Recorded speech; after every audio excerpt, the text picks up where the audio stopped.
Nombre de véritables cultes secrets sont fondés sur des rites conçus pour invoquer des entités surnaturelles.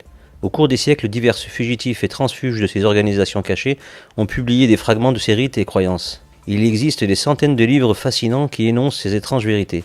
En outre, il existe une abondance de littérature dite inspirée prétendument dictée par des entités elles-mêmes ou produite par l'écriture automatique. L'OASP est un de ces livres qui a été écrit par un dentiste de New York, le Dr John Ballou Newbrough, en 1880. Il s'agit d'un ouvrage énorme offrant une histoire de la race humaine ainsi qu'une cosmologie compliquée qui, étonnamment, s'est avérée au moins partiellement valable. Il décrit par exemple la ceinture de Van Allen, une ceinture de radiation encerclant la Terre qui n'a pas été découverte avant l'avènement des satellites artificiels. Il contient également de longs chapitres décrivant les sociétés secrètes préhistoriques. La littérature sur les sociétés secrètes décrit de nombreuses matérialisations de démons redoutables qui donnent fréquemment des ordres incitant les adeptes à commettre des actes de meurtre et de subversion politique. Désobéir signifiait la mort, soit aux mains des autres membres, soit aux mains de l'entité elle-même. Ainsi, les ultraterrestres sont vraisemblablement capables de guider et de contrôler les événements humains par le biais d'hommes malfaisants en quête de pouvoir. Un jeune jordanien de Californie, Siran Siran, a étudié les doctrines rosicruciennes de traitement inspiré du mysticisme. Il a pratiqué l'auto-hypnose et l'écriture automatique, espérant peut-être trouver un moyen d'accéder au pouvoir et au prestige. En tout cas, il s'est retrouvé dans la cuisine d'un hôtel avec un pistolet fumant à la main et le sénateur Robert Fitzgerald Kennedy allongé à ses pieds. Lors de son procès, Siran a déclaré qu'il n'avait aucun souvenir de cette nuit fatidique après son entrée dans l'hôtel. Des témoins ont déclaré l'avoir vu parler brièvement avec un homme basané qui était peut-être un Mexicain ou un Oriental. Alors qu'il est assis dans la salle d'audience, Siran a parlé tranquillement de la vue d'êtres célestes. Le feu joue généralement un rôle important dans les rites secrets. Les Rose-Croix s'entraînent à fixer la flamme d'une bougie en essayant de faire en sorte que la flamme obéisse à leur volonté. Dans les rites de sorcellerie, on dit que le diable se matérialise dans un feu de joie, s'avançant pour avoir des relations sexuelles avec les sorcières. Le sexe est fortement mêlé aux rites et croyances des cultures, notamment en matière de magie noire et de sorcellerie. Les enfants de la lune sont censés être produits lorsque le diable ou des démons assortis ont des rapports sexuels avec des femelles humaines. Apparemment, John Parsons et Ron Hubbard ont essayé de produire un enfant de la lune en 1946. Aleister Crowley a envoyé une lettre de colère au chef de la secte américaine Magic, disant « Parsons ou Hubbard ou quelqu'un d'autre est en train de produire un enfant de la lune. Je deviens assez frénétique quand je contemple l'idiotie de ces voyous. » Selon la légende, les enfants de la Lune deviennent des adultes exceptionnellement maléfiques dotés de pouvoirs extraordinaires. Cela ne s'applique pas bien sûr aux enfants de la Lune astrologiques nés sous le signe du Cancer. Dans la tradition ufologique, il existe plusieurs rapports provenant de différentes parties du monde qui décrivent comment de jeunes hommes ont été emmenés à bord de soucoupes volantes et invités à avoir des relations sexuelles avec des femmes blondes de l'espace, aux longs doigts et aux traits orientaux. Cela semble être une variation du phénomène des enfants de la Lune et des succubes qui si bien connus dans les traditions religieuses et occultes. Ironiquement, les croyances magiques des 5 derniers millénaires sont basées sur les mêmes principes qui régissent la pensée scientifique moderne, à savoir l'étude de la structure atomique et de l'énergie électromagnétique. L'astrologie, précurseur de l'astronomie, était une science très avancée il y a des milliers d'années. Certains calendriers et registres anciens sont si précis et si détaillés que l'on a spéculé sur le fait que les astrologues de l'Antiquité auraient pu disposer de télescopes et d'autres instruments sophistiqués. S'ils n'en avaient pas, ils ont dû recevoir l'aide et les conseils de quelqu'un qui comprenait la structure de l'univers. Les premiers astrologues étaient bien sûr des prêtres et des magiciens. Ils cataloguaient systématiquement les objets visibles dans les cieux en les nommant et en interprétant leur influence sur l'homme et les événements humains. L'astrologie est devenue la première science mathématique. Pendant que les astrologues mettaient les mathématiques au travail, d'autres hommes plongeaient dans les mystères de la planète Terre, cataloguant les métaux, les éléments et les produits chimiques et apprenant à les combiner en de nouvelles formes. Ils étaient les alchimistes, les apprentis sorciers. Ils rêvaient de trouver un moyen de transformer le plomb en or. À certaines périodes de l'histoire, les alchimistes étaient soutenus par les rois, tandis qu'à d'autres périodes, ils étaient victimes de purges superstitieuses qui les forçaient à se réfugier dans la clandestinité. Leurs sociétés secrètes ont conservé et fait circuler des centaines de manuscrits mi-scientifiques et mi-mystiques. De nombreux alchimistes sont entrés dans le domaine après avoir rencontré des ultraterrestres et sont devenus les fiers, quoique furtifs, prédécesseurs d'hommes comme Sirius Tid. Les hommes qui ont étudié l'astrologie, l'alchimie et la magie en même temps ont servi l'élite instruite pendant de longues périodes de l'histoire, agissant comme prêtres, scientifiques et éducateurs. Certains d'entre eux appartenaient également à un autre groupe d'élite, les maîtres tailleurs de pierre, et ils ont pu mettre à profit leurs connaissances polyglottes en concevant de grands monuments en pierre et en mettant au point les méthodes de construction. Avec le temps, ces maîtres maçons ont formé une fraternité pour préserver leurs secrets occultes et s'entraider lorsqu'ils se déplaçaient d'un endroit à l'autre à la recherche de travail. Ce fut le début de l'ordre maçonnique.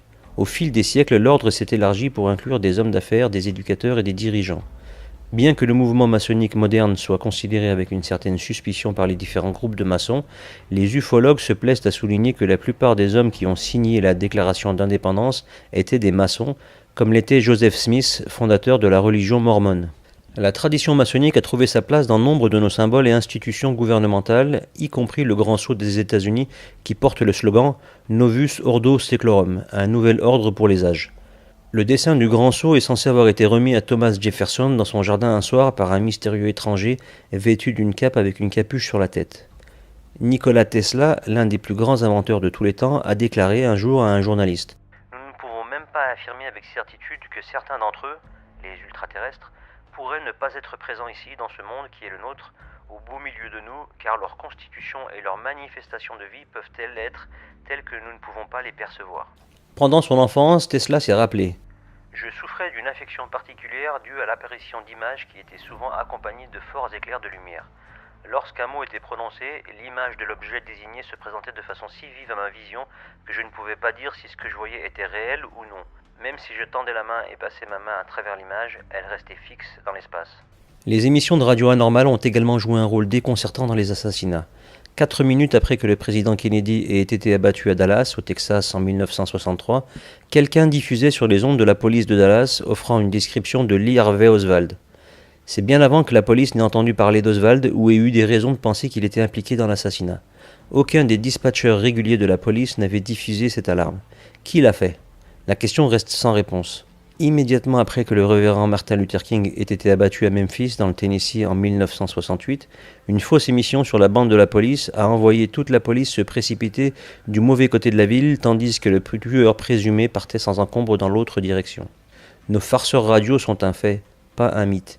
Ils opèrent dans toutes les langues et sont évidemment équipés d'émetteurs rares et spécialisés si puissants qu'ils peuvent noyer tous les signaux conventionnels. Leurs entreprises sont généralement inutiles, parfois nuisibles, jamais explicables. Cela doit être une opération très coûteuse si elle est purement terrestre. Mais beaucoup de ces incidents rappellent le travail malicieux de nos ultraterrestres. Dans la tradition des sciences occultes et des ovnis, il existe des centaines de rapports de témoins qui affirment avoir parcouru en voiture ou à pied des distances incroyables, parfois des centaines de kilomètres dans des laps de temps incroyablement courts.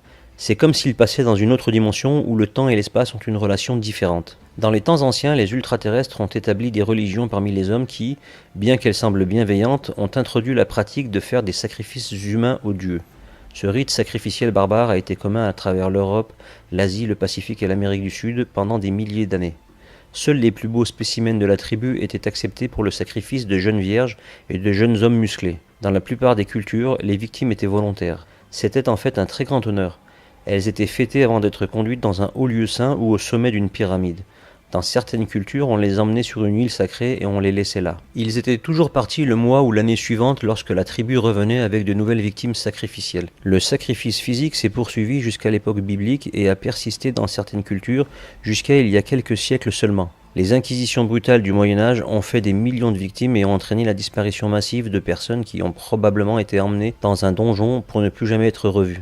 Des hommes en robe et en cagoule frappaient les portes au milieu de la nuit et entraînaient des familles entières. Le dossier montre que les ultraterrestres ont besoin d'êtres humains physiques. Autrefois, ils étaient assez ouverts à des spécimens exigeants pour répondre à ce besoin. Mais les temps ont changé et leurs méthodes sont plus subtiles. Des milliers de personnes disparaissent chaque année sans laisser de traces, sans compter les centaines de milliers qui fuient la loi, les créanciers et les conjoints. Autrefois, ils exploitaient la race humaine sous l'apparence de dieux bienveillants vivant au sommet des collines. Aujourd'hui, ils nous exploitent par le biais du mythe moderne des visiteurs extraterrestres venus d'étoiles lointaines. Des centaines de livres sur le mouvement nazi ont été écrits depuis la Seconde Guerre mondiale, dont beaucoup ont été écrits par des proches d'Hitler et les membres du cercle intérieur nazi. Un thème récurrent dans cette littérature est la médiumnité d'Hitler et son apparente possession démoniaque. Ces étranges crises de type épileptique étaient des manifestations classiques de la possession. Le docteur Achille Delmas a écrit: Une personne proche d'Hitler m'a dit qu'il se réveillait la nuit en criant et en ayant des convulsions. Il appelle à l'aide et semble à moitié paralysé. Il émet des sons confus et inintelligibles, haletants comme sur le point d'étouffer.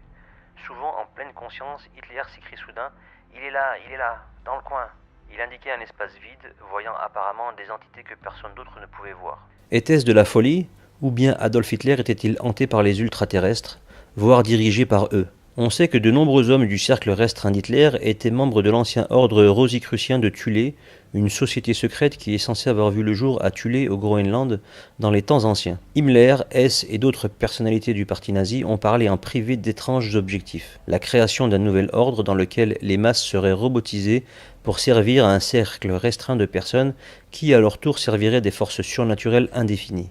Le docteur Joseph Goebbels, ministre de la propagande d'Hitler, a obtenu son doctorat avec une thèse sur les courants spirituels et politiques des premiers romantiques. En 1925, il a écrit « Je veux être un apôtre et un prédicateur ».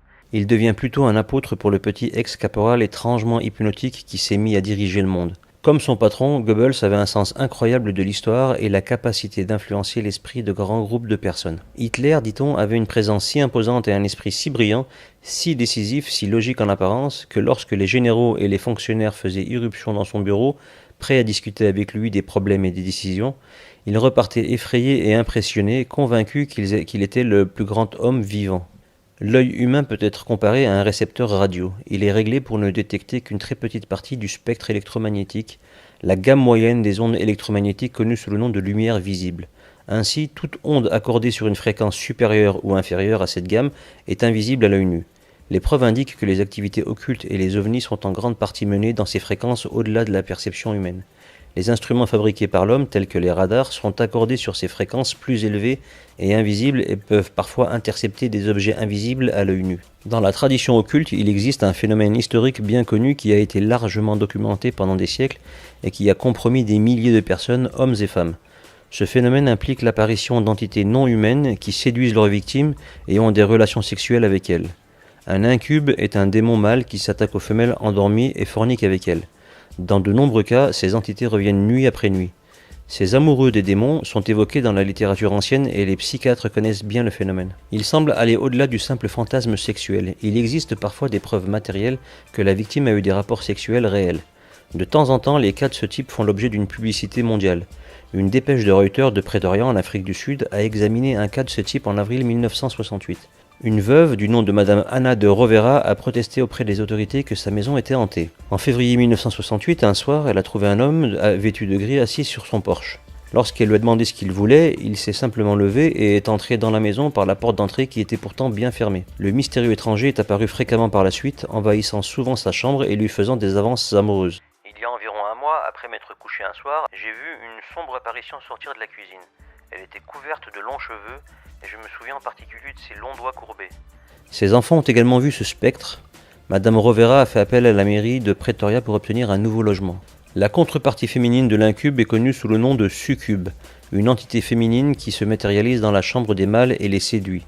Le phénomène des succubes est très réel pour les prêtres et les moines, et il existe d'innombrables cas où les femmes ravissantes se sont soi-disant matérialisées dans leurs cellules et ont essayé de les attirer pour qu'elles profitent des péchés de la chair. Le docteur Jacques Vallée a fait des recherches approfondies sur ce type d'événements, fouillant dans les archives de l'Église catholique et dans la littérature démonologique. Les incubes et les succubes ont traditionnellement été considérés comme des manifestations du diable. Des variations sur les grilles apparaissent partout, dans les bandes dessinées, dans la mauvaise science-fiction, même dans la vieille série Star Trek. Ce visage anguleux, avec ses yeux fixes et sa bouche serrée, est devenu une partie de notre vie à tous, si étrange et pourtant si vaguement familière. Certaines personnes s'en souviennent encore comme d'une menace, comme notre peur des araignées et d'autres bestioles rampantes. Certains deviennent même hystériques lorsqu'ils les voient sur la couverture des livres ou dans les illustrations des tabloïds et des magazines cultes. Les religieux reconnaissent les gris comme des larbins du diable. À l'époque où les anges en rut étaient très actifs au Moyen-Orient, les gens voyaient aussi des chérubins et des chérubines. Là encore, les artistes religieux nous ont fait une injustice en présentant les chérubins comme de mignons petits bébés aux joues rouges et aux sourires joyeux. En fait, les autorités bibliques pensent que les chérubins étaient en réalité des monstres, parfois avec des ailes, souvent avec des visages d'animaux ou les visages anguleux de nos gris. Dans le livre d'Enoch, on nous raconte comment Enoch a visité une terre lointaine, peut-être sur une autre planète, où il a vu le sinistre Grégory, décrit comme ressemblant beaucoup au gris, marmonnant alors qu'il passait en trombe. Nos gris marmonnent aussi beaucoup de choses insensées selon les percepteurs qui se souviennent, sous hypnose, d'avoir été traînés à bord de leur machine volante. Une grande partie de la race humaine se bat encore contre des forces invisibles qui peuvent brouiller nos perceptions, jongler avec nos émotions et jouer à toutes sortes de jeux avec notre fragile psychisme. Au cours des 3 dernières années, nous avons publié 2 articles de magazines populaires sur ces envahisseurs de chambres à coucher et nous avons été étonnés par la quantité de courriers que ces articles ont reçus. De nombreux lecteurs nous ont écrit pour nous faire part de leurs propres expériences de ce phénomène étrange. Dans la plupart des cas, ces expériences n'ont eu lieu qu'une seule fois et n'ont été accompagnées d'aucune autre manifestation. Dans plusieurs autres cas, les témoins ont connu une paralysie totale du corps. Le témoin s'est réveillé mais n'a pas pu bouger un seul muscle en présence de l'apparition. Ce même type d'akinésie s'est produit dans de nombreux cas de débarquement d'OVNI. Il s'agit peut-être d'un mince fil conducteur pour une théorie, mais nous avons maintenant plus qu'assez de données pour suspecter que l'OVNI et les expériences dans la chambre à coucher sont des visions irréelles et des hallucinations induites alors qu'ils sont à moitié éveillés. De telles visions pourraient être créées par une sorte de processus hypnotique ou par des ondes d'énergie électromagnétique qui envoient des pensées et des impressions directement au cerveau. Cela signifie que l'expérience n'est pas entièrement subjective, mais qu'elle est causée par une influence extérieure inexplicable. L'esprit est incontestablement impliqué dans de nombreuses expériences ovni et psychiques, et très probablement dans un certain nombre de nos observations de monstres les plus bizarres. Ainsi, nous ne voyons que ce que le phénomène veut que nous voyions, et nous ne nous souvenons que de ce qu'il veut bien que nous nous souvenions. Autrefois, les cavaliers fantômes étaient très présents dans les histoires de fantômes.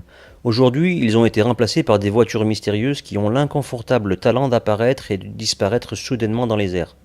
Le phénomène, semble-t-il, suit le rythme de nos déplacements technologiques. Les monstres les plus redoutables peuvent habiter les recoins sombres de notre esprit en espérant que nous les libérions par nos croyances et notre crédulité.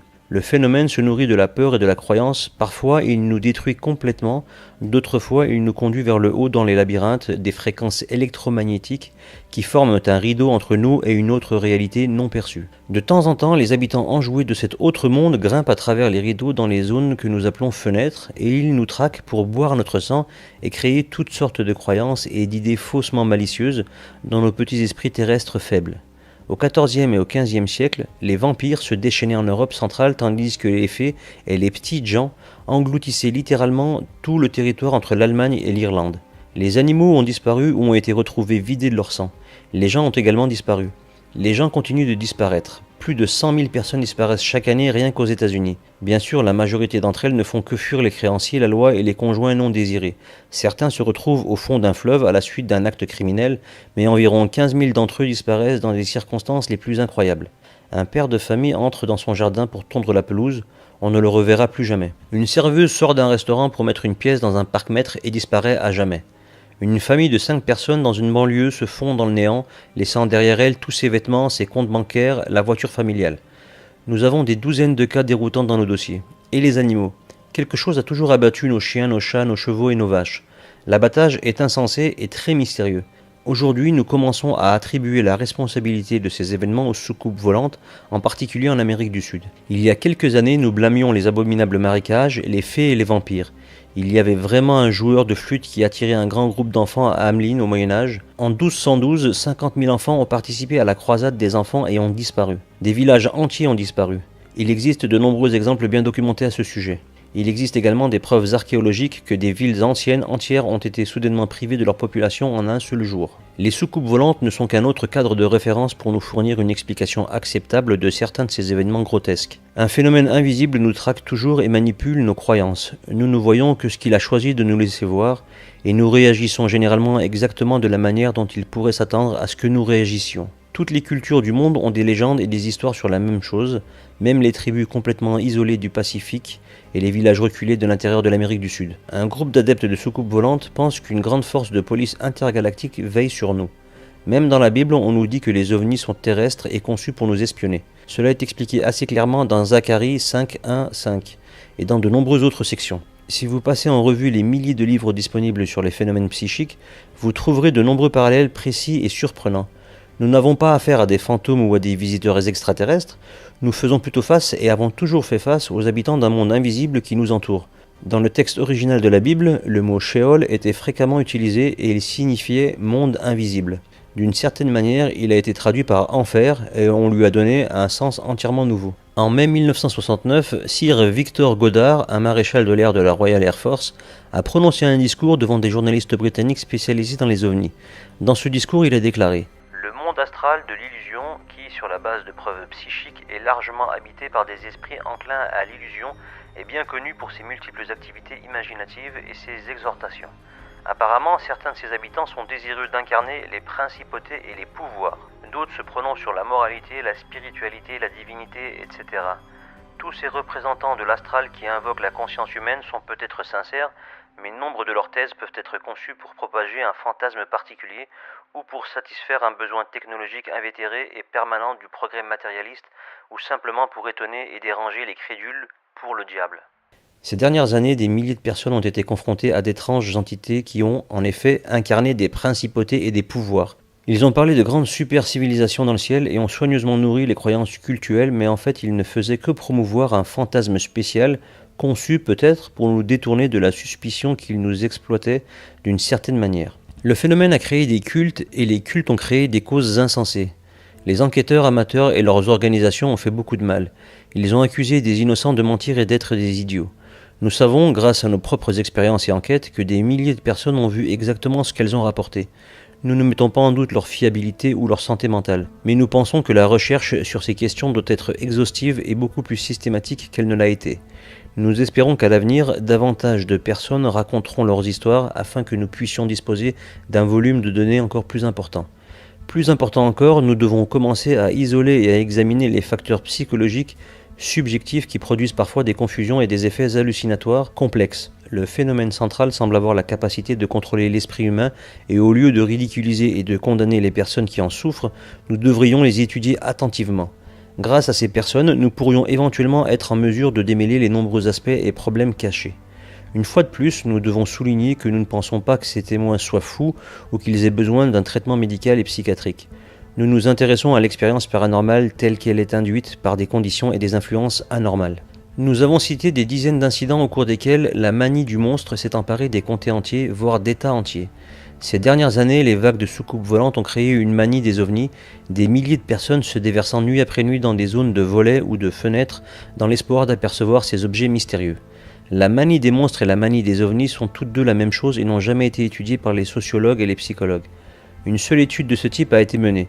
En 1939, un groupe de Princeton a mené une étude sur la panique produite par les célèbres émissions de radio Invasion from Mars d'Orson Welles. Des études similaires devraient être menées en profondeur dans des endroits comme la Virginie occidentale. Nous pensons que les psychologues constateront que la curiosité dépasse de loin la peur et la panique réelle dans les zones de rabat. Pour reconnaître toute la nature du phénomène, vous devez en étudier soigneusement toutes les parties. La sorcellerie, le vaudou, le spiritualisme et la magie noire sont aussi importants que les petits hommes verts et les géants aux yeux verts brillants. Lorsque vous commencerez à comprendre comment ces nombreuses parties s'imbriquent les unes dans les autres, vous découvrirez que le monde invisible a exercé une influence particulière sur les affaires de l'homme. Cela vous mènera à une étude de l'histoire humaine et, finalement, à la philosophie. Il y a plus de 200 ans, les étudiants en phénoménologie ont commencé à reconnaître ces liens et des concepts philosophiques abstraits se sont lentement développés. Des centaines de scientifiques et de physiciens de premier plan, de Thomas Edison à Albert Einstein, ont saisi ces problèmes plus larges. Des milliers d'ouvrages longs et soigneusement étudiés ont été publiés définissant pleinement ce que nous ne pouvons qu'évoquer ici. Personne ne peut prétendre connaître toutes les réponses, mais nous apprenons enfin à poser les bonnes questions. Il y a des choses sur cette planète et autour d'elle qui dépassent de loin tout ce que vous pouvez imaginer. Les monstres qui traquent nos routes et nos champs ne sont qu'une partie de ce quelque chose d'autre. Il est temps pour nous de mettre fin à toutes ces absurdités. Il est temps de démasquer les vrais coupables et de leur dire que nous n'aimons pas beaucoup nous faire sucer le sang et nous faire embrouiller le cerveau. Hollywood, les occultistes et les auteurs de science-fiction nous parlent de changeurs de forme, qui peuvent apparaître sous n'importe quelle forme pour nous bercer ou nous terrifier. Les anciens Égyptiens et les Indiens savaient tout cela. Les manuscrits tibétains l'expliquaient déjà. La physique des particules et l'astronomie moderne nous rapprochent de la vérité autrefois lointaine. Il se peut qu'il n'y ait rien d'autre qu'une profonde obscurité alors que nous plongeons vers une destination inconnue, entourée par les lueurs d'un univers ancien et perdu. Nous sommes des cellules corporelles et nous avons du mal à visualiser les formes d'énergie invisibles à notre perception limitée, capables de jouer avec les circuits électriques de notre cerveau et de nous inculquer ces fantasmes. De temps en temps, nous apercevons les lumières et les ombres de leur monde. Nous acceptons les vieux yeux rouges avec la même peur et les mêmes interprétations erronées que nous appliquons aux fantômes, aux gobelins et aux extraterrestres des vaisseaux spatiaux qui se dissolvent devant nous. Il n'y a rien d'autre dans l'espace que du noir et rien d'autre que des signaux soigneusement brouillés dans nos esprits désorganisés. Une question qui est rarement posée sur le mystère des soucoupes volantes est la suivante. Qui en profite ? Le résultat majeur de l'énigme des ovnis a été l'intérêt créé pour la vie extraterrestre. En 1950, aucun astronome ou scientifique de renom n'était prêt à spéculer sur l'existence de la vie sur d'autres planètes. La plupart se sont moqués de l'idée en la qualifiant de fantasme. 10 ans plus tard, cependant, presque tous les grands astronomes et cosmologistes écrivaient des tonnes d'articles et donnaient des conférences enthousiastes sur la possibilité de vie sur d'autres mondes.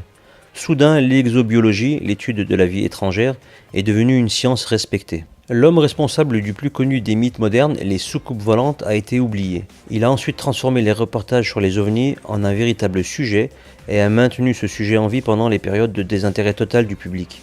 Il s'appelait Raymond A. Palmer.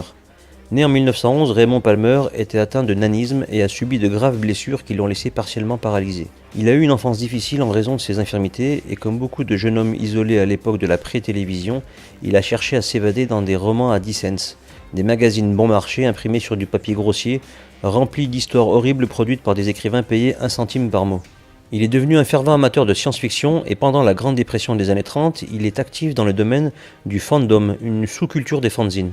En 1930, Palmer vend sa première histoire de science-fiction et en 1933, il crée le club du prix Jules Verne qui décerne chaque année des prix pour les meilleures réalisations dans le domaine de la science-fiction.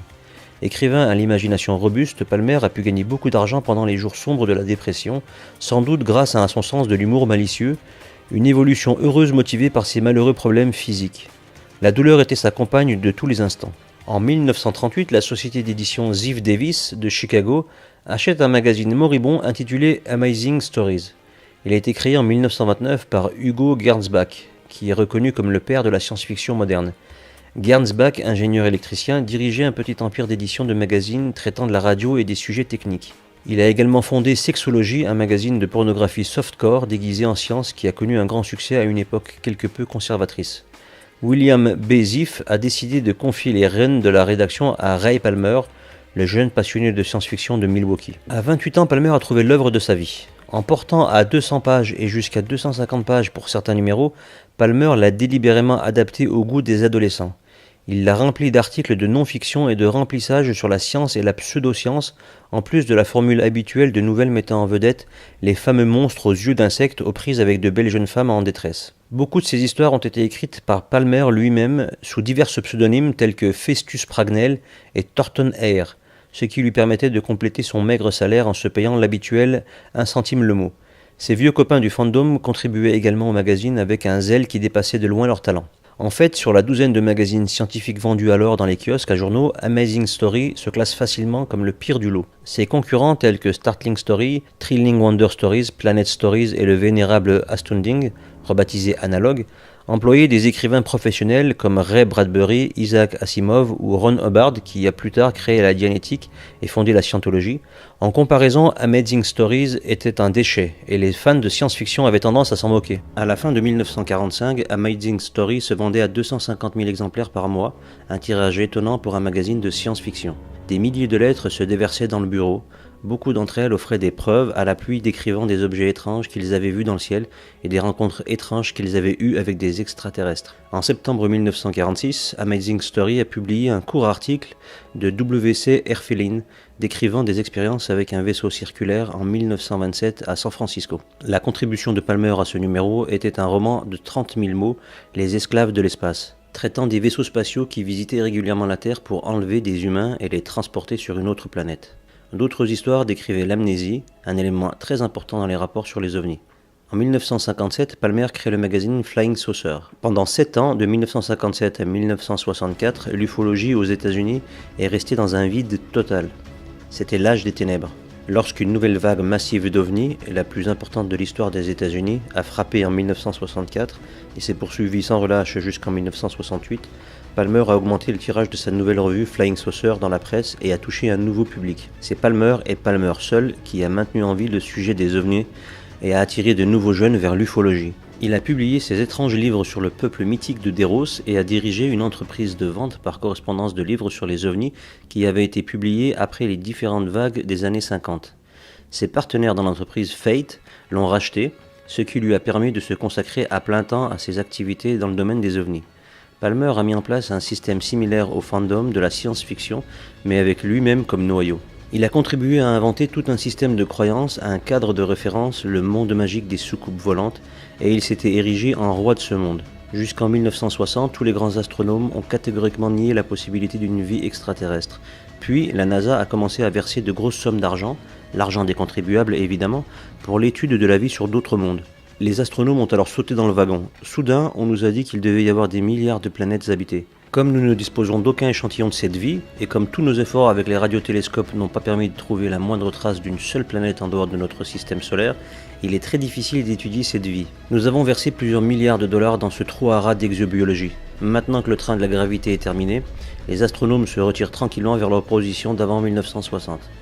La plus grande escroquerie astronomique des années 1970 était le trou noir. Elle a commencé comme un élément mineur dans un récit de science-fiction publié il y a une trentaine d'années. Pour faire simple, il s'agit de l'idée qu'une étoile mourante se réduit à une lourde masse, si lourde que la lumière ne peut pas s'en échapper.